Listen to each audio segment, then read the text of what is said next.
नमस्ते नमस्कार मित्रों, फिर से एक बार रितेश मैथ वाले यूट्यूब चैनल पर आप सबका स्वागत है।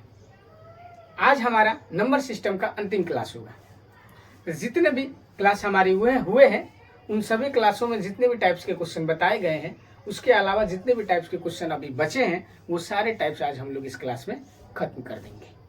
उसके बाद हम लोग कोई अगला एक चैप्टर लेंगे और उसे पढ़ेंगे। तो क्लास स्टार्ट करने से पहले हम आप सब लोगों से ये कहना चाहेंगे कि आप सभी लोग इस वीडियो को अपने दोस्तों, मित्रों और सहपाठियों के पास अधिक से अधिक संख्या में शेयर कर दीजिए। और जितने भी आप लोग सोशल मीडिया हैंडल चलाते हैं उन सभी सोशल मीडिया हैंडल पर इस वीडियो को शेयर कर दीजिए। आपका समर्थन हमारी मजबूती है। जितना ही आपका समर्थन मिलेगा उतना ही हमें आप सबके लिए ये अच्छे से अच्छे कंटेंट जुटाने में और हमारा मनोबल हाई होगा। चलिए क्लास को हम लोग स्टार्ट करते हैं। अब एक क्वेश्चन हम लिख रहे हैं कि हमने पूछा कोई संख्या n है और उसे हम 5 से भाग दे रहे हैं। कोई संख्या n है और उसे हम किससे भाग दे रहे हैं?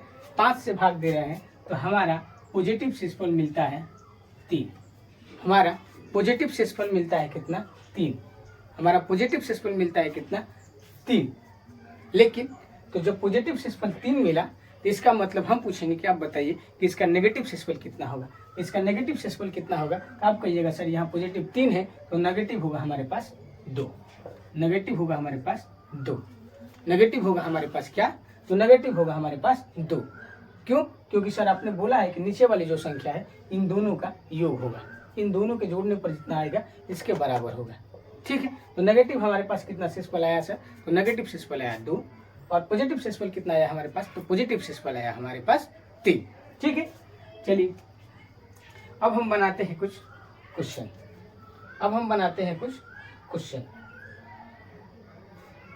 कुछ क्वेश्चन लेते हैं और हम समझते हैं। यहाँ क्वेश्चन है कि 17 सही 19 बटे 17 सही 19 के पावर 200 से हमारा रहेगा 20 के पावर 19 और इसके 20 बटे 19 इसके पावर क्या है? 27 है। इसके पावर क्या है? 27 है का शेषफल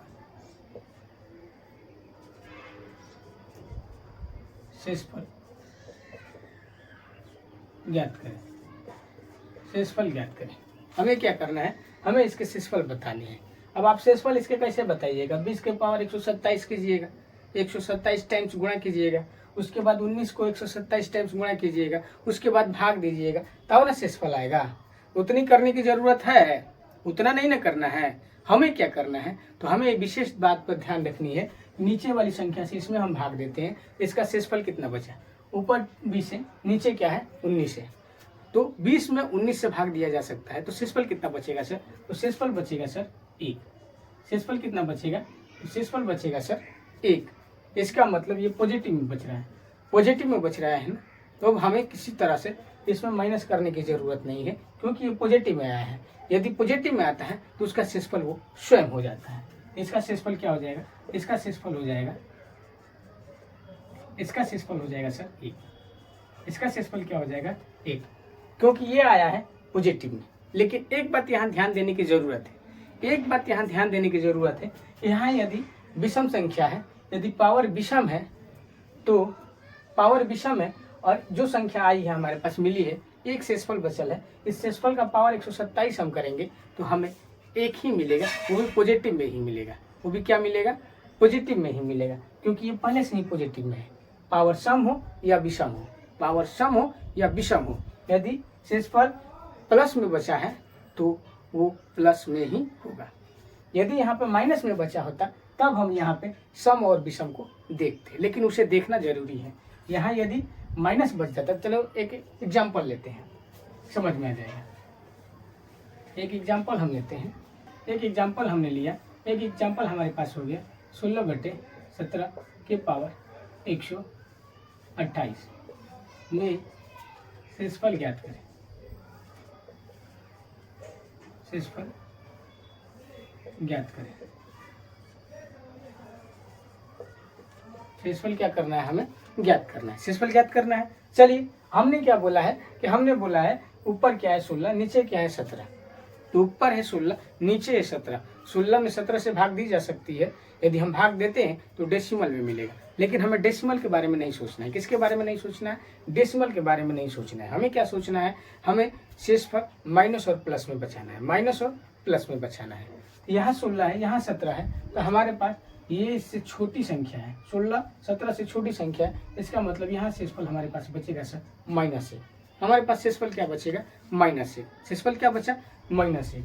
अब सर -1 बचा तो -1 हमारा आंसर हो जाएगा। बिल्कुल नहीं होगा आपका -1 आंसर। यहाँ हो जाएगा -1 की पावर 128। अब यहाँ पावर क्या है?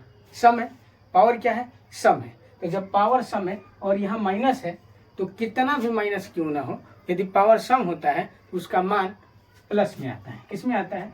ये हो जाएगा क्या? 1। ये हो जाएगा क्या? 1 हो जाएगा। ये क्या हो जाएगा? 1 हो जाएगा। ये क्या हो जाएगा? ये हो जाएगा सर 1। ठीक है, बातें समझ में आ रही है? नहीं आ रही है? यदि माइनस संख्या में दी हुई हो, यदि कोई भी संख्या यहाँ पे हो, -1 -2 -3 -4 -5 -6 -7 -8 जो भी हो, यहाँ पे यदि पावर सम हो तो उसका मान पॉजिटिव ही आता है। उसका मान क्या आता है? पॉजिटिव ही आता है। तो हमारा शेषफल क्या हो जाएगा? हमारा शेषफल हो जाएगा सर, हमारा शेषफल हो जाएगा, हमारा शेषफल हो जाएगा, शेषफल हो जाएगा सर 1। हमारा शेषफल क्या हो जाएगा? हमारा शेषफल हो जाएगा 1। ठीक है, और एक दो एग्जाम्पल लेते हैं, समझ में आ जाएगा। इसे मिटा दे, मिटा देना इसको, मिटा देते, मिटा देना हो, है ठीक। आप लोग को यदि समझ में आ रहा होगा तो वीडियो को लाइक कर दीजिएगा। यदि किसी प्रकार का कोई दिक्कत होगा तो आप लोग कमेंट में कमेंट जरूर कीजिएगा। चलिए इसे मिटाते हैं, अगला क्वेश्चन लेते हैं। एक क्वेश्चन हमने लिया यहाँ पे, एक क्वेश्चन हमने लिया यहाँ पे 40 और हमने लिया 39। पावर क्या है? तो पावर हम लेते हैं, पावर लेते हैं 273। पावर हमारा क्या हो जाएगा? 273 में क्या बताना है? शेषफल बताना है। शेषफल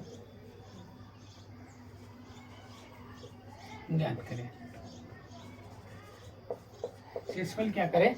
ज्ञात करें। अब देखो, अब यहाँ पे क्या हो रहा है? यहाँ ऊपर है 40, नीचे क्या है? 39। ऊपर क्या है? 40 है, नीचे क्या है? 39 है, और इसके पावर क्या है? 273। तो पावर 273 क्या है? सम है या विषम है? तो सर पावर विषम है। ठीक है, कोई बात नहीं।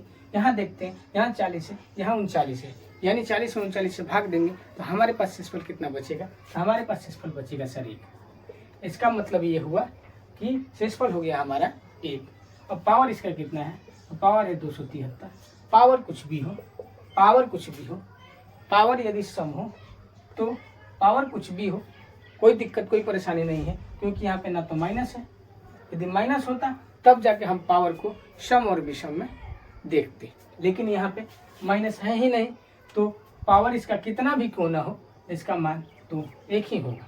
इसका मान क्या होगा? 1 ही होगा। तो शेषफल क्या हो जाएगा इसका? तो शेषफल हो जाएगा सर, शेषफल इसका हो जाएगा, शेषफल क्या हो जाएगा इसका? तो शेषफल हो जाएगा इसका 1। ये बातें समझ में आ रही है? कुछ क्वेश्चन लेते हैं, इसे मिटाते हैं और हम कुछ क्वेश्चन लेते हैं। चलिए तो एक और एग्जाम्पल लेते हैं, उसके बाद हम पढ़ते हैं अगले टाइप। एक और एग्जाम्पल लेते हैं, जैसे हमने एग्जाम्पल लिया 17/19। 17 एक और एग्जाम्पल लेते हैं, जैसे एक और एग्जाम्पल लेते हैं, एक और एग्जाम्पल लेते हैं, उसके बाद हम लोग अगले टाइप पे बढ़ेंगे। एक और एग्जाम्पल हमारा रहेगा यहाँ पे, एग्जाम्पल हमारा हो जाएगा 19/20। 19/20 पावर 127 में शेषफल क्या होगा? शेषफल ज्ञात करें। शेषफल क्या करें? ज्ञात करें। हमें क्या करना है? शेषफल ज्ञात करना है। तो चलिए हम शेषफल ज्ञात करते हैं। हमने क्या बोला है? यदि ऊपर वाली संख्या छोटी हो, नीचे वाली संख्या बड़ी हो, ऊपर वाली संख्या छोटी हो, नीचे वाली संख्या बड़ी हो, तो हमारा शेषफल किस में आएगा? तो हमारा शेषफल आता है सर नेगेटिव में। हमारा शेषफल किस में आएगा, तो हमारा शेषफल आएगा नेगेटिव में। इसका मतलब यहाँ 19 है, यहाँ 20 है, तो 19-20 में कितने का अंतर है, तो सर 1 का अंतर है। हमारे पास शेषफल बचेगा सर 1 -1। हमारे पास शेषफल किस में आएगा, तो हमारे पास शेषफल आएगा नेगेटिव में। हमारे पास शेषफल क्या हो गया, नेगेटिव। पावर कितना है, तो पावर है सर 127। पावर है सर क्या, 127। पावर क्या है, तो पावर 127। और 127 क्या है, सम है या विषम है, तो सर सम नहीं है, ये 127 से विषम है। जब विषम है तो यदि किसी संख्या कोई भी माइनस में हो और उसका पावर विषम हो, कोई भी माइनस हो और उसका पावर विषम हो, तो जो उसका मान आएगा वो क्या आएगा सर, माइनस में ही आएगा। इसका मतलब इसका मान जो होगा, ये जो होगा ये -1 ही होगा, ये पॉजिटिव में नहीं होगा, ये नेगेटिव में ही होगा। बात आ रही है समझ में, ठीक है। अब हमें क्या करना है, तो हमें आंसर बताना है कि शेषफल ज्ञात करें। शेषफल नेगेटिव में नहीं होता है, शेषफल नेगेटिव में नहीं होता है। ये सिर्फ क्वेश्चन बनाने के लिए हम लोग शेषफल नेगेटिव में बचाते हैं कि ये क्वेश्चन इस प्रकार, इस टाइप के क्वेश्चन जितने भी बनते हैं, ये क्वेश्चन आसानी से बन जाए।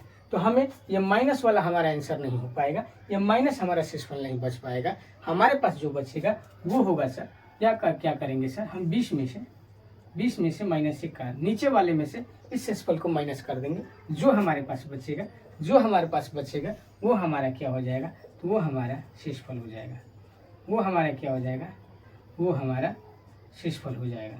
तो शेषफल हमारा कितना हो जाएगा, शेषफल हो जाएगा हमारा सर, शेषफल हो जाएगा हमारा 19। शेषफल हो जाएगा हमारा क्या, 19। ठीक है, तो बढ़ते हैं अब हम लोग अगले टाइप के क्वेश्चन पे। इसे मिटा दे। अब सबको समझ में आ रही है, कोई दिक्कत कोई परेशानी पीछे नहीं ना आपको, ठीक है, ठीक है।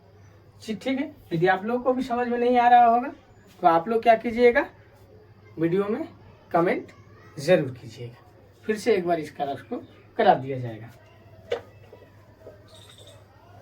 अब हम लोग पढ़ेंगे शेषफल परिमेय नहीं, अब हम लोग पढ़ेंगे अभाज्य संख्या के बारे में। अभाज्य संख्या, अभाज्य संख्या क्या, अभाज्य संख्या के बारे में हम लोग पढ़ेंगे। अभाज्य संख्या के बारे में हम लोग पढ़ेंगे। जैसा सभी लोग जानते हैं कि अभाज्य संख्या उसे कहा जाता है जो संख्या सिर्फ अपने आप और एक से विभाजित हो, एक और अपने आप से विभाजित हो। इसके कितने फैक्टर होते हैं, इसके सिर्फ 2 फैक्टर होते हैं, एक तो स्वयं होता है और एक होता है। उसी को हम लोग क्या कहते हैं, अभाज्य संख्या कहते हैं। उसी को क्या कहते हैं, अभाज्य संख्या कहते हैं। जैसे हमने यहाँ लिखा कि अभाज्य संख्या वो संख्या है, अभाज्य संख्या वो संख्या है,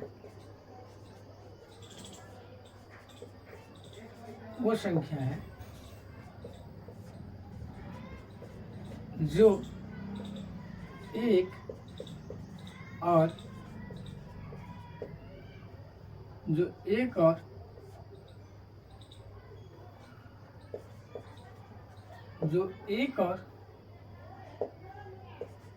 स्वयं के अलावा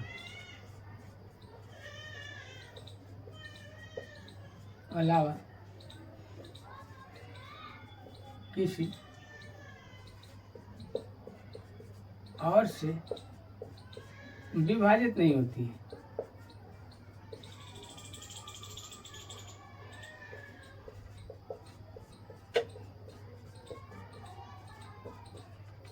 विभाजित नहीं होती है। मैंने जो बोला वही मैंने क्या किया, बोर्ड पर लिख दिया। मैंने क्या बोला, अभाज्य संख्या वे संख्या होती है जो एक और स्वयं के अलावा किसी अन्य संख्या से विभाजित नहीं होती है, किसी भी अन्य संख्या से विभाजित नहीं होती है। ये बातें आपको समझ में आ रही है, ठीक है। जैसे हम एक एग्जाम्पल लेते हैं, एग्जाम्पल हमारे पास हो जाएगा, एग्जाम्पल हो जाएगा सर 2। अब 2 बताइए किन किन से विभाजित होगा, किन किन से विभाजित होगा, तो सर 2 होगा विभाजित 1 से और 2 से, 1 से और 2 से, 1 से और स्वयं से विभाजित होगा। हम लेते हैं यहाँ पे 3, तो 3 भी 1 से और 3 से, 1 और 3 से ही विभाजित होगा। हम लेंगे सर 5, तो 5 भी 1 से और 5 से विभाजित होगा, ठीक है। ऐसे ही करके हम लेंगे सर 6, 6 नहीं, 6 तो एक सम संख्या है। हम लेंगे 7, तो 7 एक और 7 से विभाजित होगा। इसका मतलब निष्कर्ष ये निकल के आ रहा है कि जो भी अभाज्य संख्याएं होती है इनके फैक्टर मात्र 2 होती हैं। इनके कितने फैक्टर होते हैं, कितने गुणनखंड होते हैं, तो इनके 2 फैक्टर होते हैं। कितने फैक्टर होते हैं, 2 होते हैं। एक होता है और स्वयं वो संख्या होती है। ठीक है, समझ में आ गए। तो ऐसे जब हम लिखेंगे तो हमारे पास अभाज्य संख्या होगी। हमारे पास अभाज्य संख्या कौन कौन सी होगी, हमारे पास अभाज्य संख्या होगी सर 2, 3, 5, 7, 9 अभाज्य संख्या है। 9 अभाज्य संख्या है। अभाज्य संख्या बोलता है कि जो भी संख्या है वो तो या तो 1 से विभाजित होगी या खुद स्वयं की संख्या से विभाजित होगी। तो ये 1 से विभाजित होता है, ठीक है, ये 3 से विभाजित होता है, 3 का 9, और स्वयं से भी विभाजित होता है। मतलब इसके टोटल कितने फैक्टर मिले, इसके 3 फैक्टर मिले। इसका मतलब कि 9 एक अभाज्य संख्या नहीं है। 9 क्या है, अभाज्य संख्या नहीं है। इसका मतलब 11 अभाज्य संख्या, उसके बाद 13 अभाज्य संख्या, 17 अभाज्य संख्या करते करते ऐसे हमारे पास आ जाएगा 97। 100 तक जाएंगे तो हमारे पास टोटल 97 अभाज्य संख्या मिलेगी। ठीक है, यानी वो संख्या जो स्वयं के अलावा 1 से विभाजित होती हो वो सभी संख्याएं अभाज्य संख्या कहलाती है। वो सभी संख्याएं अभाज्य संख्या कहलाती है। ठीक है, इसके साथ होता है एक भाज्य संख्या। इसके साथ क्या होता है, एक भाज्य संख्या होता है। बताइए तो भाज्य संख्या क्या होगा। भाज्य संख्या, भाज्य संख्या होगा, भाज्य संख्या होगा एक और स्वयं के अलावा किसी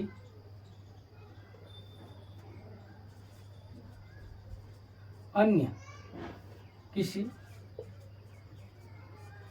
संख्या, किसी अन्य संख्या से भी विभाजित हो जाती है या होती है।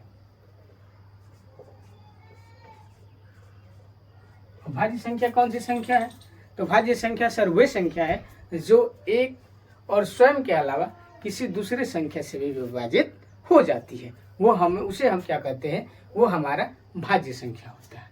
तो आप जानते हैं कि इतिहास गवाह है कि भाज्य संख्या से क्वेश्चन अभी तक उतना नहीं बना है जितना अभाज्य संख्या से क्वेश्चन बनते हैं।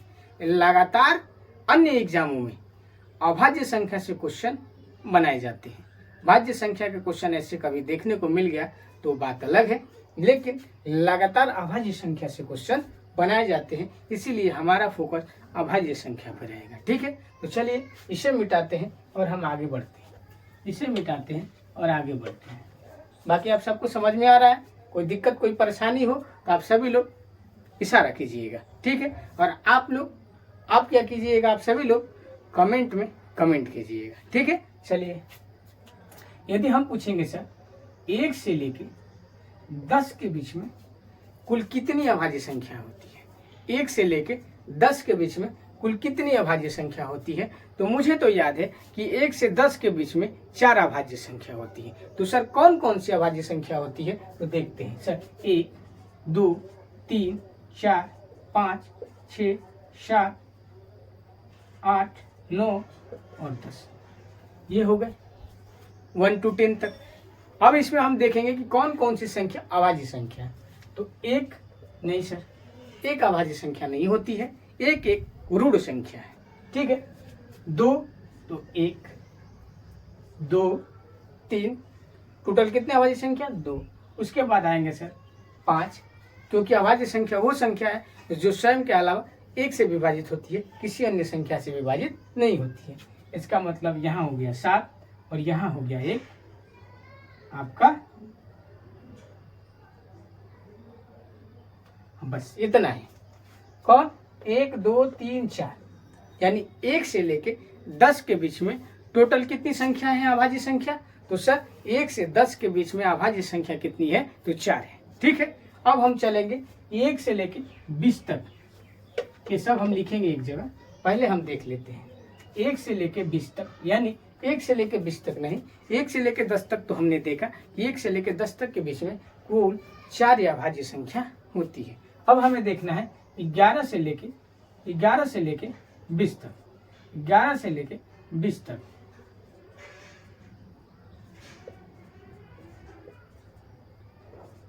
20। ठीक, हमने कहा कि सर 11 से 20 तक भी 4 संख्याएं होती है जो अभाज्य संख्या होती है। मैंने 11 से 20 तक यहाँ बोर्ड पर लिखा है और देखते हैं इसमें कौन कौन सी संख्या है जो 4 अभाज्य संख्या है। ठीक है, तो एक हमारा हो जाएगा 11, एक हमारा हो जाएगा 13, एक हमारा हो जाएगा सर, एक हमारा हो जाएगा 17 और एक हमारा हो जाएगा 19। यानी 1 से लेकर 10 तक में भी 4 अभाज्य संख्या, 1 से लेकर 20 तक में भी 4 अभाज्य संख्या। बात समझ में आई? ठीक है, 1 से लेके 10 तक में 4 अभाज्य संख्या, 1 से लेके 20 तक में भी 4 अभाज्य संख्या, एक 11, एक 13, एक 17 और एक 19। ठीक है, एक 11, एक 13, एक 17 और एक 19। यानी 1 से लेके 20 तक यदि हम लोग देखें तो कुल अभाज्य संख्या कितने हो जाएंगे? तो कुल अभाज्य संख्या हो जाएंगे सर 8। ठीक है, अब हम देखेंगे सर 31 से लेके, यानी 31 से लेके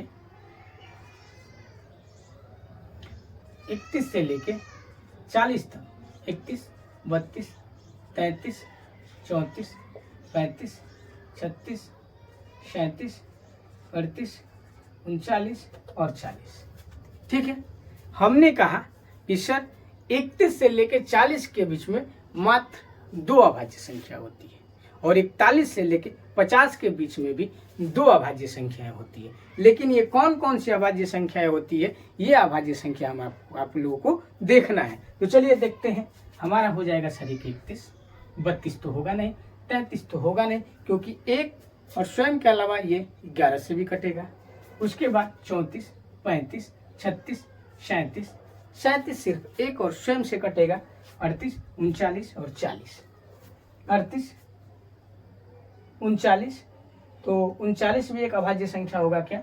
3 से कटेगा, 1 से कटेगा और स्वयं से कटेगा? जी नहीं, 39 भी एक अभाज्य संख्या नहीं होगा। इसका मतलब 31 से लेकर 40 के बीच में 2 अभाज्य संख्या होगी, एक होगा 31 और एक होगा 37, एक होगा 31 और एक होगा 37। ये बातें समझ में आ रही है? मैंने क्या लिखा? मैंने लिखा कि 1 से 10 के बीच में अभाज्य संख्या कितनी हुई? तो 2 हुई, 3 हुई, 5 हुई, 7 हुई।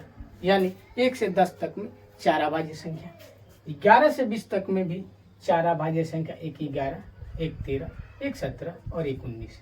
ठीक है, ठीक है। और 31 से लेकर 40 तक में हमने देखा तो हमें मिला 2 अभाज्य संख्या। कितने अभाज्य संख्या मिला? 2 अभाज्य संख्या मिला। एक मिला 31, एक मिला हमारे पास 31, एक मिला 31 और एक मिला हमारे पास 37। ठीक है, अब हम देखेंगे सर 41 से लेके 41 से 50 तक। हमने बोला है कि 41 से 50 तक भी कुल अभाज्य संख्या 2 होते हैं। कौन कौन से होते हैं तो देखते हैं। 41, 42, 43, 44, 45, 46, 47, 48, 49 और 50। अब देखेंगे कि सर आपने बोला है 41 से लेकर 50 तक के बीच में भी अभाज्य संख्या कितनी होती है? तो 2 होती है। तो देखते हैं कौन कौन सी होती है। तो एक होगा हमारे पास 41, एक होगा हमारे पास 41, एक होगा 42, नहीं होगा 43, तो जी सर एक हो जाएगा हमारे पास 43। उसके बाद 44, 45, 46, 47,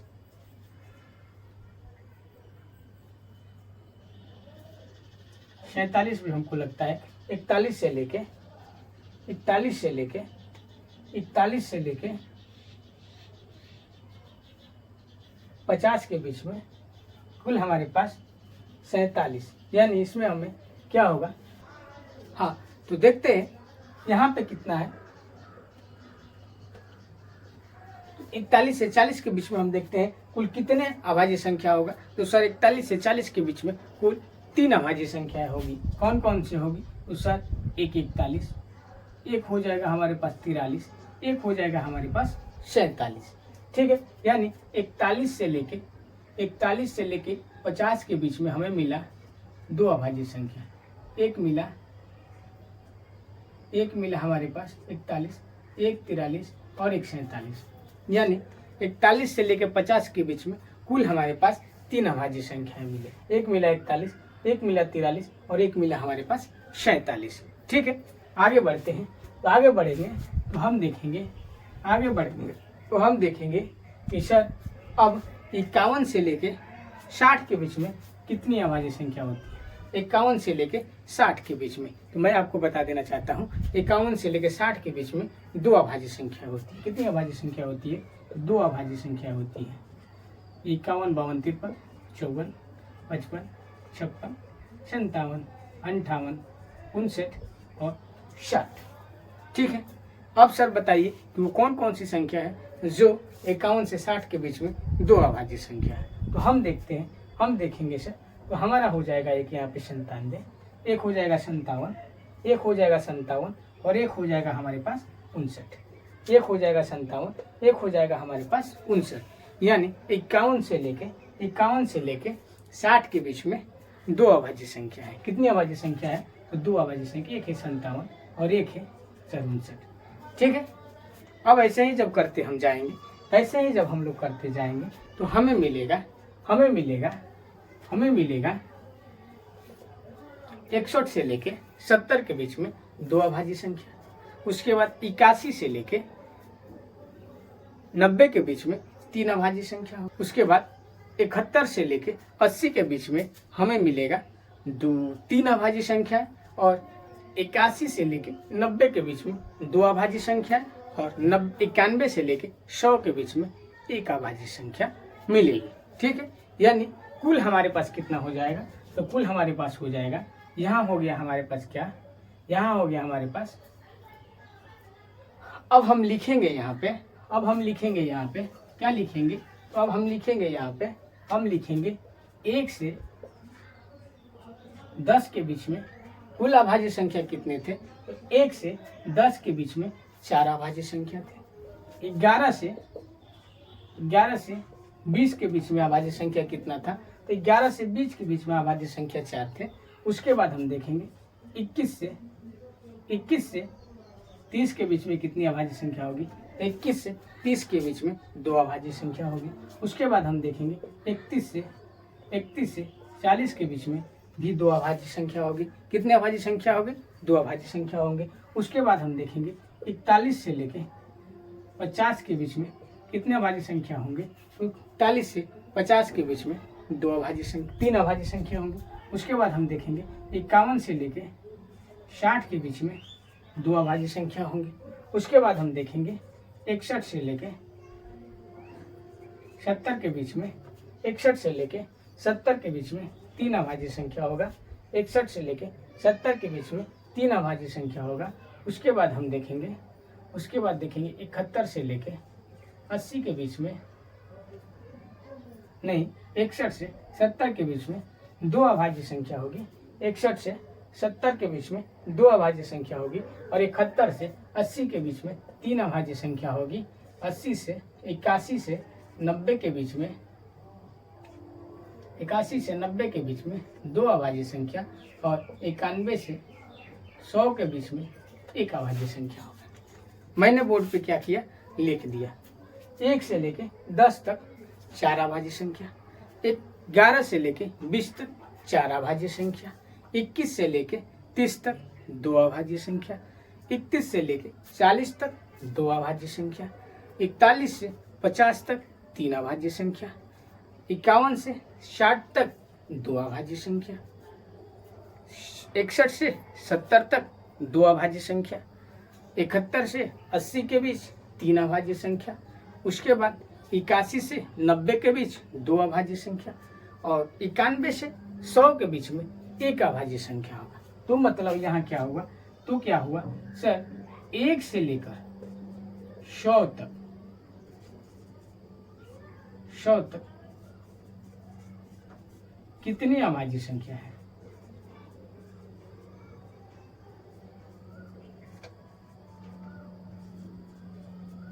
कितनी अभाज्य संख्या है?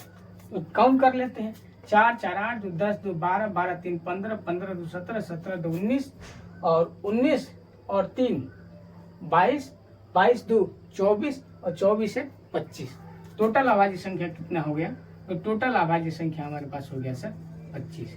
यानी 1 से लेके 100 तक कुल अभाज्य संख्या कितने हुए? तो 1 से लेके 100 तक कुल अभाज्य संख्या हमारे पास हो जाएगा 25। 1 से लेकर 100 तक अभाज्य संख्या कितने हो जाएंगे? 25। ठीक है। ये सारी बातें आपको समझ में आई। 1 से लेकर 100 तक मैंने अभी तक आप लोगों की अभाज्य संख्या बता दी है। ये भी हमने बताया कि 1 से 10 तक में कितने अभाज्य संख्या है और कौन कौन है। ये भी हमने बताया कि 11 से 20 तक में कितने अभाज्य संख्या है और कौन कौन है, मैंने बताया। यानी ऐसे करके मैंने आपको सब बताया कि कौन कौन सी अभाज्य संख्या है और किन किन के बीच में कितने अभाज्य संख्या है। ये बातें आपको बहुत अच्छी से समझ में आई होगी। आप सबको भी समझ में आ रही है, तो आप सब लोग बताइए, समझ में आ रहा है क्या? बहुत अच्छा से, बिल्कुल, वेरी गुड, बहुत ही बढ़िया। आपको पीछे आ रहा है समझ में क्या? अच्छा सर, आप पढ़ाइएगा और समझ में नहीं आएगा? बिल्कुल, धन्यवाद, बहुत ही बढ़िया। और हमें लगता है कि आप सबको समझ में ज़रूर आ रहा होगा आपको, ठीक है, बहुत बढ़िया। यदि हम आपसे पूछ दें कि 1 से लेके 40 के बीच में कितने अभाज्य संख्या है, तो आप कैसे बताइएगा? तो आप जोड़ लीजिएगा, 1 से 10 में 4, 11 से 20 में 4, उसके बाद 31 से 30 में 2 और 31 से 40 के बीच में 2 और 40 तक पूछा ही है। तो टोटल हो जाएगा हमारे पास 4 4 8 और 4 8 4 12, कुल हो जाएंगे कितने? तो सर 12। 1 से लेके 40 तक टोटल हो जाएंगे हमारे पास 4 4 8 2 10 2 12। बहुत बढ़िया। अच्छा, आप सब कुछ भी समझ में आ रहा होगा, तो मुझे विश्वास है कि आप सबको समझ में आ रहा होगा जरूर। तो आप सभी लोग इस वीडियो में कमेंट करके कमेंट जरूर बताइए। हमने क्या बताया? 1 से लेके 10 तक 4 अभाज्य संख्या, 1 से लेके 20 तक 4 अभाज्य संख्या, 21 से लेके 30 तक 2 अभाज्य संख्या, 31 से लेके 40 तक 2 अभाज्य संख्या, 41 से 50 तक 3 अभाज्य संख्या, 51 से लेके 60 तक 2 अभाज्य संख्या, 61 से लेके 70 तक 2 अभाज्य संख्या, 71 से 80 तक 3 अभाज्य संख्या, 81 से 90 तक 2 अभाज्य संख्या और 91 से 100 तक 1 अभाज्य संख्या होती है। तो ये बात आपको समझ में आ गई होगी और बहुत अच्छे से समझ में आ गया होगा। तो हम लोग आगे बढ़े आगे ना, बढ़े आगे, हाँ ठीक है। इसे हम क्या करते हैं? मिटाते हैं और मिटा के हम लोग लिखते हैं। इसे मिटा के हम लोग लिखते हैं, इसे मिटा के हम लिखेंगे। हमने क्या कहा? हमने पूछा कि 1 से 40 तक कितने अभाज्य संख्या होंगे। 1 से लेके 40 तक कितने अभाज्य संख्या होंगे, जैसे मैंने आपसे पूछा था। तो आपने बताया था कि सर 1 से लेके 40 तक में 1 से 10 तक 4 होते हैं, 11 से 20 तक 4 होते हैं, 21 से 30 तक 2 होते हैं और 31 से 40 तक 2 होते हैं। कुल मिला के सर 12 हो जाएगा। कुल मिला के कितना हो जाएगा? 12 हो जाएगा। अब हमने पूछ दिया कि आप बताइए 1 से 60 तक कुल अभाज्य संख्या कितने हैं। 1 से 60 तक कुल अभाज्य संख्या कितने हैं, आप बताइए। तो थोड़ा मैंने 40 तक तो निकाल लिया और 40 के बाद आपको याद हो गया होगा, तो आप तुरंत बता दीजिएगा कि सर 41 से लेके 50 के बीच में 3 होते हैं और 51 से लेके 60 के बीच में 2 होते हैं। तो 3 2 5 और बढ़ जाएगा, तो टोटल हो जाएगा सर 17। टोटल हो जाएंगे कितने? 17। टोटल कितने हो जाएंगे? तो टोटल हो जाएंगे 17। बिल्कुल बढ़िया, बहुत बढ़िया। अब हम पूछेंगे कि आप बताइए 1 से लेके 90 तक, 1 से लेके 90 तक, तो सर 60 तक आपने निकाला तो 17 आया। अब आपने पूछा 1 से 90 तक, तो हमने देखा कि सर 1 से लेके 60 तक जब हमने निकाला, 1 से लेके 60 तक जब हमने निकाला तो हमें मिला 17। फिर हम 61 से 70 में जाएंगे तो 2 अभाज्य संख्या होता है, तो 19 हो जाएगा। उसके बाद 71 से 80 के बीच में जाएंगे तो 3 अभाज्य संख्या होती है, तो हमारे पास हो जाएगा कितना? तो 19 3 कितना हो जाएगा? तो 19 3 हो जाएगा सर 22। उसके बाद जब हम बढ़ेंगे 80 से 90 के बीच में, तो 80 से 90 के बीच में सर होता है कितना? 80 से 90 के बीच में कितना होता है? तो 80 से 90 के बीच में, यानी 81 से 90 के बीच में होता है कितना? तो 81 से 90 के बीच में 2 होता है। तो सर हमने यहाँ जोड़ा 19 3 22 और 22 2 कितना हो जाएगा?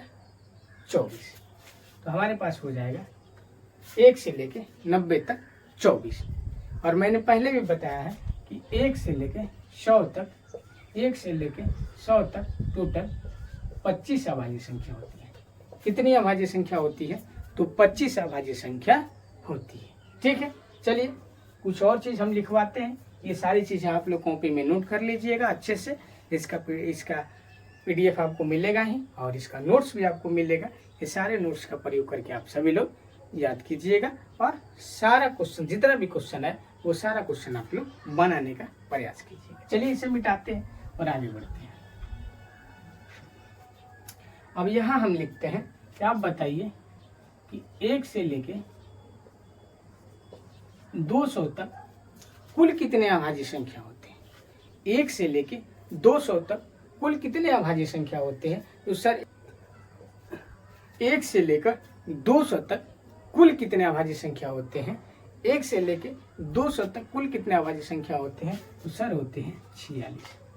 1 से लेके 200 तक कुल अभाज्य संख्या कितने होते हैं? 46 होते हैं। ठीक है, अब हम लोग आगे बढ़ेंगे और सारी बात जानेंगे। अब हम आपसे पूछेंगे कि आप बताइए एक अंकों की सबसे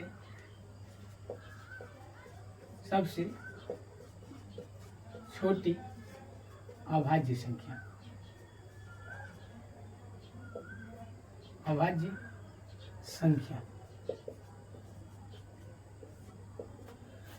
एक अंक की सबसे छोटी अभाज्य संख्या कौन होगी? हमने बताया और अभी बताया कि एक अंक की सबसे छोटी अभाज्य संख्या जो होती है वो क्या होती है? 1 होती है। क्या होती है? 1 होती है। ठीक है ना?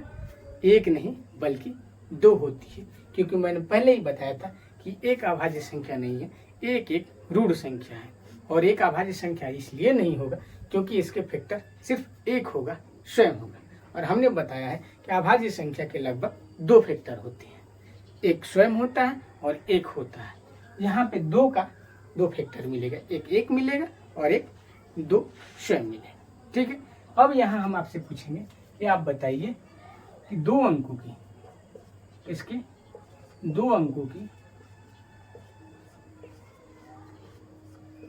सबसे छोटी अभाज्य संख्या।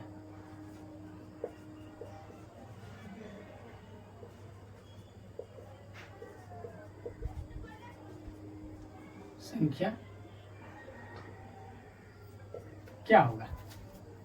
2 अंकों की सबसे छोटी अभाज्य संख्या। 2 अंकों की सबसे छोटी अभाज्य संख्या हमने आपको पहले भी बताया, जब 1 से लेके 100 तक अभाज्य संख्या हमने बताया था।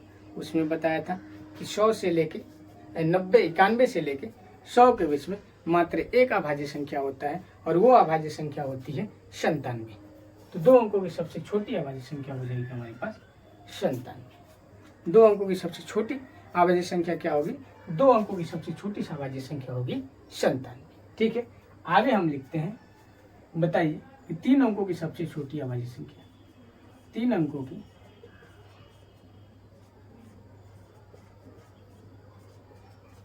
सबसे छोटी अभाज्य संख्या, सबसे छोटी अभाज्य संख्या। तो 3 अंकों की सबसे छोटी संख्या अभाज्य संख्या, तो सर 3 अंकों की शुरुआत कहाँ से होती है? 100 से। तो 100 क्या है? अभाज्य संख्या नहीं है। 101 बिल्कुल 100% 101 3 अंकों की सबसे छोटी अभाज्य संख्या है। ठीक है, 101। ठीक, अब यहाँ हम पूछ देते हैं, थोड़ा इसे मिटाते हैं। आप सभी लोग इसको लिख लीजिएगा, और आप सभी लोग वीडियो को पीछे करके ये सारा चीज़ आप लोग नोट कर लीजिए। ठीक है, तो चलिए हम क्या करते हैं, यहाँ से इसको मिटाते हैं, यहाँ से इसको मिटाते हैं, और यहाँ से हम छोटी संख्या को बड़ी संख्या में बदल देते हैं। छोटी संख्या को बड़ी संख्या में बदल देते हैं। छोटी संख्या को किस में बदल देते हैं? तो छोटी संख्या को हम बड़ी संख्या में बदल देते हैं। छोटी संख्या को हम बड़ी संख्या में बदल देते हैं। ठीक है, अब यही हो गया। अब हम पूछेंगे कि एक अंकों की सबसे बड़ी अभाज्य संख्या क्या है। एक अंकों की सबसे बड़ी अभाज्य संख्या हमने आपसे पूछा है, सबसे बड़ी अभाज्य संख्या हमने पूछा है। एक अंकों की छोटी अभाज्य संख्या नहीं, हमने बड़ी अभाज्य संख्या पूछा है। तो एक अंकों की सबसे बड़ी अभाज्य संख्या क्या होगी सर? तो 7 होगी। क्या होगी? 7 होगी। और हमने पूछा है कि 2 अंकों की सबसे बड़ी अभाज्य संख्या कौन सी होगी? 2 अंकों की सबसे बड़ी अभाज्य संख्या कौन सी होगी? चलिए, तो एक अंकों की सबसे बड़ी अभाज्य संख्या हो गई 7, और 2 अंकों की सबसे बड़ी अभाज्य संख्या हो जाएगी 97, और 3 अंकों की सबसे बड़ी अभाज्य संख्या हो जाएगी 997। 900 क्या हो जाएगा? 97। ठीक ना?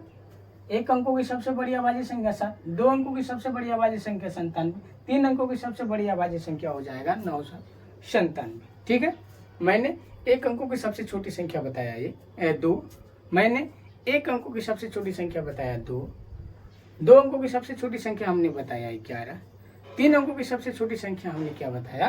तो 101। ठीक है, एक अंकों की सबसे बड़ी संख्या हमने बताया 7, 2 अंकों की सबसे बड़ी संख्या हमने बताया 97, और 3 अंकों की सबसे बड़ी संख्या हमने बताया 997। ये बातें समझ में आ गई? ठीक है, इसे मिटा दें। ठीक है, इसे मिटाते हैं।